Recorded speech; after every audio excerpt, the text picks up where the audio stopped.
Hi everyone, welcome to my YouTube channel. आज मैं आपके साथ लताइफ और इनकी तकमील और फैज़ क्या है, फैज़ किस तरह हमें मिलता है और हमें फैज़ मिल रहा है या नहीं, अगर मिल रहा है तो उसकी निशानी क्या है और कसरत ज़िक्र करने के लिए क्या इजाज़त लेना लाजमी है, इन सब से रिलेटेड गुफ्तगू आज मैं आपसे शेयर करूँगी। तो आपने मेरी वीडियो को लास्ट तक वॉच करना है। तो सबसे पहले मैं आपको ज़िक्र से रिलेटेड गुफ्तगू शेयर करती हूँ आपसे। तो अकाबरीन उम्मत और मुहक्किकीन उम्मत ने जिस चीज़ को रोका है उसमें एहतियात के पहलू को देखा है।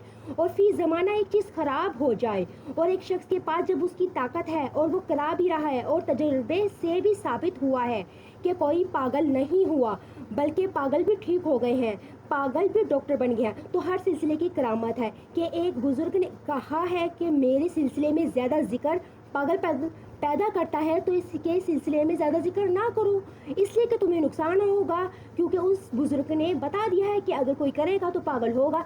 एक बुज़ुर्ग कहता है कि हमारे सिलसिले का जिक्र पागल भी करेगा तो ठीक हो जाएगा, तो इस सिलसिले में ज़्यादा जिक्र करो, क्योंकि ये करामत अल्लाह ने उसको दी है। तो उस सिलसिले का मिजाज और इस सिलसिले का मिजाज ये है कि अगर आप उस सिलसिले में ज़्यादा जिक्र करोगे तो पागल होना है, और अगर आप इस सिलसिले में कम जिक्र करोगे तो आपने फिर पागल होना है। तो शेख हज़रत अबुल हसन शाज़ली रहमतुल्लाह फरमाते हैं कि हमारे सिलसिले का जिक्र मजनू भी करेगा तो वो भी ठीक हो जाएगा। तो कसरत जिक्र करने के लिए इजाज़त लेना ज़रूरी है। सिलसिले के किसी बुज़ुर्ग से उसकी इजाज़त लें, बग़ैर इजाज़त के कसरत जिक्र ना करें, क्योंकि इससे रिजत के मसाइल भी हो सकते हैं और फिर आप इसके ज़िम्मेदार खुद होंगे। तो अब मैं आपसे बात करूंगी लताइफ के बारे में। आपको बताऊंगी कि लताइफ कितने हैं 6 हैं, और 7 कब हुए। शुरू में ये 2 सिलसिलों में ये 6 रहे हैं। तो अब जो पॉइंट हमने जो 7वां रखा है वो पहचान के लिए रखा गया है। सोहरवर्दिया और चिश्तिया में 6 लताइफ हैं। कादरिया से सुल्तानुल अस्कार शुरू होता है, यहीं से ये सिलसिले बुलंद होना शुरू हो जाते हैं। कादरिया, शाज़िया, नक्शबंदिया, इसमें सुल्तानुल अस्कार है जिसको लतीफ़ा कल्ब कहते हैं। बाकी किस सिलसिले को कौन से लतीफ़े में तकमील होती है। सिलसिला सोहरवर्दिया में नफ्स बनता है, सिलसिला चिश्तिया में कल्ब बनता है, सिलसिला कादरिया में सुल्तानुल अस्कार है, सिलसिला शाज़िया में अख्वा है और सिलसिला नक्शबंदिया में फिर कल्ब है। तो सोहरवर्दिया में नफ्स मुतमिन्ना बनता है और चिश्तिया में मालाकुती बनता है, और कादरिया में क्या बनता है, फना, ख़त्म, यानी कुछ भी नहीं। और शाज़लिया में क्या है, अख्वा, यानी इसमें हमारे पीर हजूर हैं। और नक्शबंद क्या है, फना फिल्ला, ये दिल अल्लाह का अर्श है। तो जब ये मालाकूत से जब ये शुरू होता है तो इसमें अल्हाम शुरू होता है, और जब ये लाहूत से शुरू होता है तो इसमें इल्का शुरू होता है।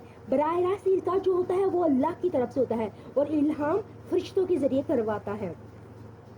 अब मैं आपसे फैज़ से रिलेटेड गुफ्तगू शेयर करती हूँ कि फैज़ क्या है, किस तरह हमें मिलता है और हमें फैज़ मिल रहा है या नहीं, इसकी निशानी क्या है, ये सब आपसे शेयर करूँगी। ऐ अल्लाह, अफ़ाल तजलियात का जो फैज़ आप सल्लल्लाहु अलैहि वसल्लम के लतीफ़ा कलब से आदम अलैहिस्सलाम के लतीफ़ा कलब पर और आदम अलैहिस्सलाम के लतीफ़ा कल्ब से पिराने कबाइल के कल्ब पर, पिराने कबाइल के कल्ब से मेरे शेख के लतीफ़ा कल्ब पर, मेरे शेख के लतीफ़ा कलब से मेरे लतीफ़ा कलब पर इल्का फरमा। अब पूछोगे ये फैज़ क्या है, फैज़ किसे कहते हैं। फैज़ असल में वो नूर को बोलते हैं जिससे इल्म हासिल होता है। तो जिस तसर्रुफ़ के अंदर इल्म भी है तो ये करामत है, क्योंकि इल्म अल्लाह की सिफ़त है, ये बातिल को नहीं देगा। और जिस तसर्रुफ़ात के साथ इल्म नहीं है, सिर्फ तसर्रुफ़ है, उसमें इत्तेहाद की ज़रूरत है। ये इस्तदराज भी हो सकता है, और जिसको अपने अमाल का खौफ ना हो ये इस्तदराज है, और जिसको खौफ है इस्तदराज नहीं, कि वो सोचते हैं, उनको डर रहता है कि कहीं अल्लाह ने हमें या सहाबा को सिला कोई दुनिया में तो नहीं दे दिया। तो अब मैं अब आपको बताऊंगी कि फैज़ किस तरह हमें मिलता है या मिल रहा है और इसकी निशानी क्या है। फैज़ दरअसल इल्म मार्फत का नाम है।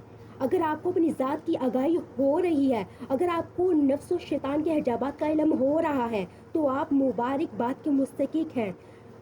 आप अपने शेख से फैज़ हासिल कर रहे हैं, फैज़ ले रहे हैं, और आपका शेख आपको फैज़ दे रहा है।